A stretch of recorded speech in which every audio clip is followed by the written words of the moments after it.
You know, I told you once before, I consider myself as being one of the dumbest motherfuckers coming from Chicago. But the news people went to college and they dumber than I am. But reason why I say that is I went to the service. I went through until 11th grade in high school.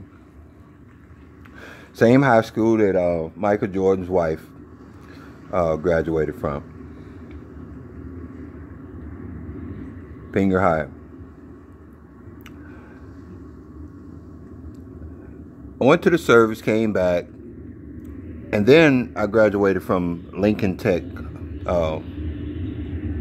mechanic school.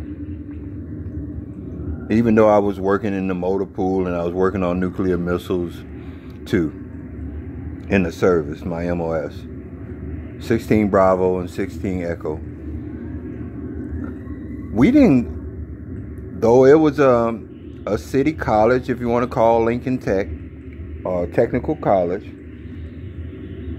there's no way, though it was a couple of smart asses on break out in the lot trying to do cocaine and do different other things. Rich kids. Over in Oak Lawn, I think it was, in Chicago. There was no atmosphere of getting fucked up and trying to learn things about cars in that type of college. We worked on cars and diesel stuff. And I can tell you, every part on a diesel truck will kill you. It is heavy, it is dangerous, and you better know what you're doing. One day,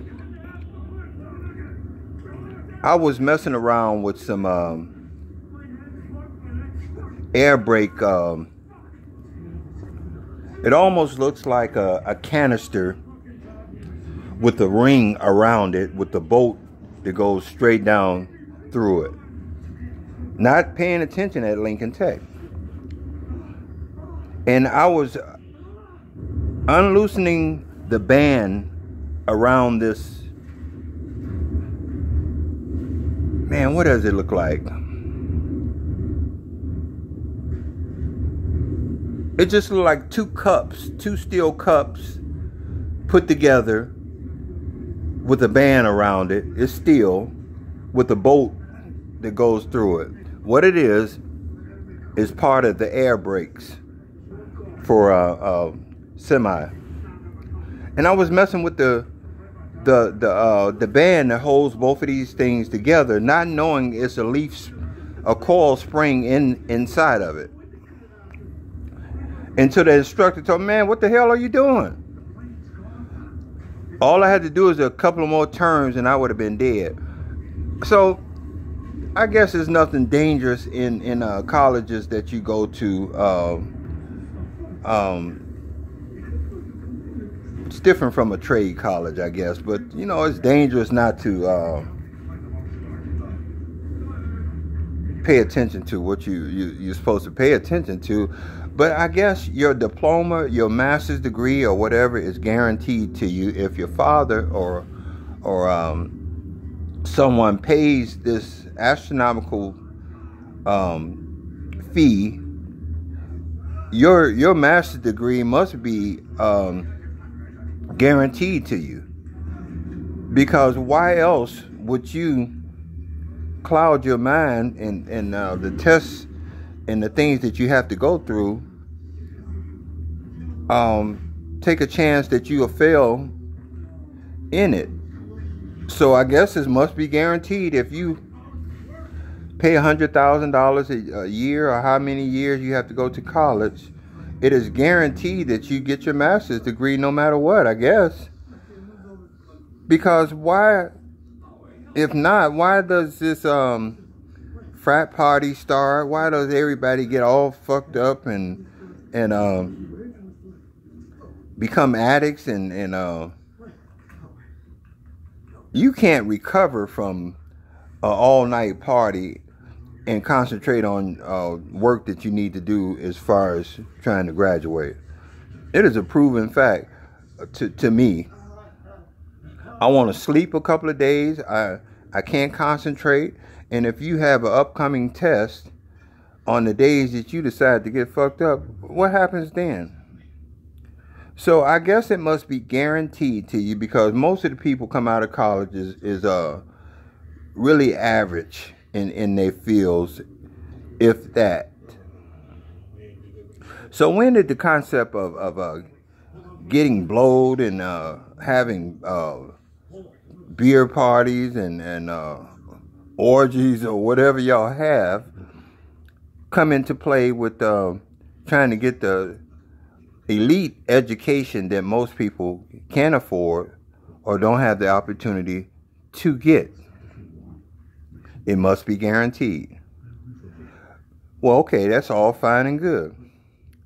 But the most that you can hope for is somebody coming out of college that don't agree with that getting high, and they concentrate on trying to be the best that they can be. I've seen so many graduations at Great Lakes Navy Base as far as soldiers.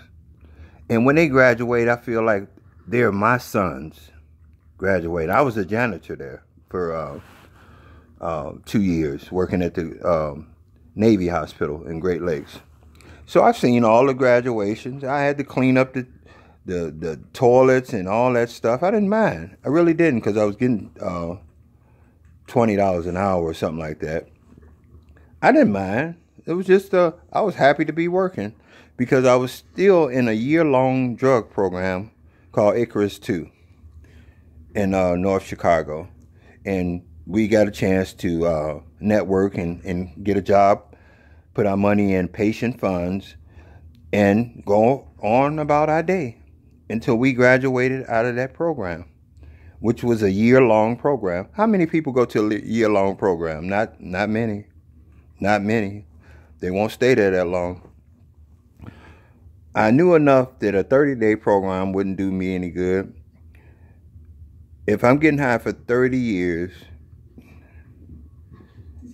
a 30-day program is not going to be nothing to me.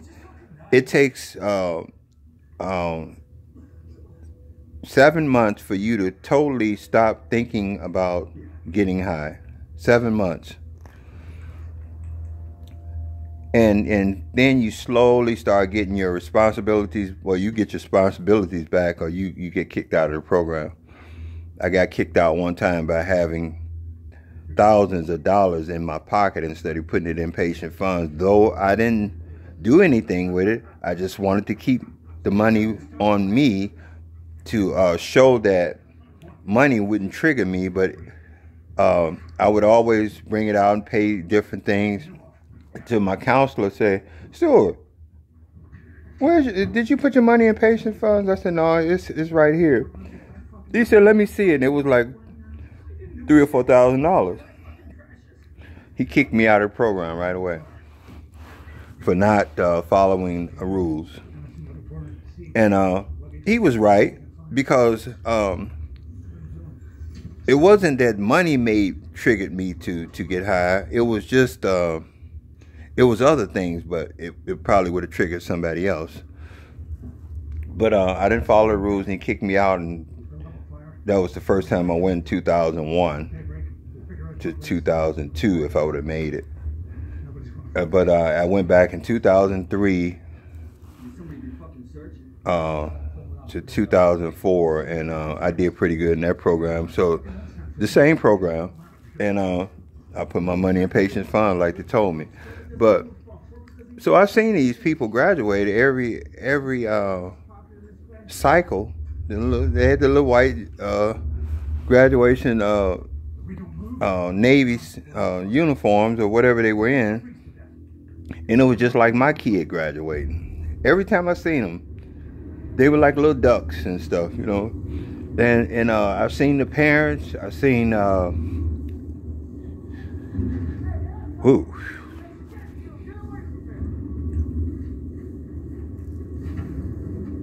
I seen how happy the parents was and how proud the parents was of their kids.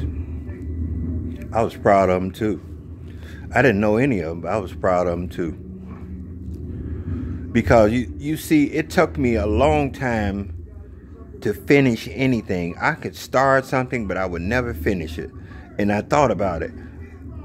I went to high school, to 11th grade, never finished it. I went to the service, though I had skin problems and I couldn't make it all the way to my 3 years. I never finished it. When I started finishing things like Lincoln Tech, graduating from there, finally graduating from Icarus 2 to be a mid-strength brother, a medallion holder.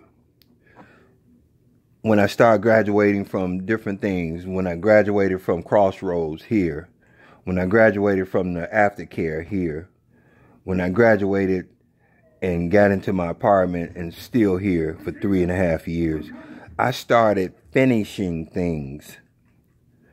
But I don't see how you could finish anything if you go into a situation where you getting high and then you're concentrating on something so important. How could you finish it? So I don't know where the concept of people getting blowed and doing all this stuff and getting drunk has anything to do with education. And so the people that come out of college is really mediocre, just not even average. But I guess they get their master's degree from the money they spend, no matter what. I have seen whole classes take their oath, a Hippocratical oath, to be doctors. How many of them are drug addicts reciting their Hippocratical oath from the things that they did in college, from the parties that they went to, from the beer bashes that they attended? It is strange to me how those two things can be so closely related, and for you to have confidence that these are going to be the leaders of the world. I can guarantee you the people that are senators and the people that were presidents, their college wasn't like that. It was all about hitting the books and stuff. It wasn't like that. I don't know what today's college is about. But by title, it looks like they're just important and they know just as much as any other college graduate. But I don't think so. I think it's a whole different breed. I think it's a lot of idiots coming out of college. A lot of people with not common sense. Because I can tell by the residents in the Phoenix VA, they don't know shit. But they got the title of such and such, but they don't know shit. They ain't got no common sense or nothing. So that's your leaders of today. They're only leaders by title, not by knowledge. So you tell me, how does getting as drunk as you can get or trying drugs that you get hooked on, especially in your field, your medical field, where you're an addict and you're a closet addict on top of that, prescribing medication to a patient and you're not giving him all of his medication because you're taking half of his medication for yourself. How is that possible? That's what happens, though. There are more addict doctors. You should see the places that they go to when they relapse. They go to other VAs and they go to other places that you'll never know that they were trouble addicts and they had to go through a program too. You'll never know, but still allowed to work on you. So how did those two concepts of getting drunk as you can get, and maybe having your master's degree guaranteed to you come into play? Maybe you can answer that question for me some other kind of way on YouTube or Facebook. Thank you.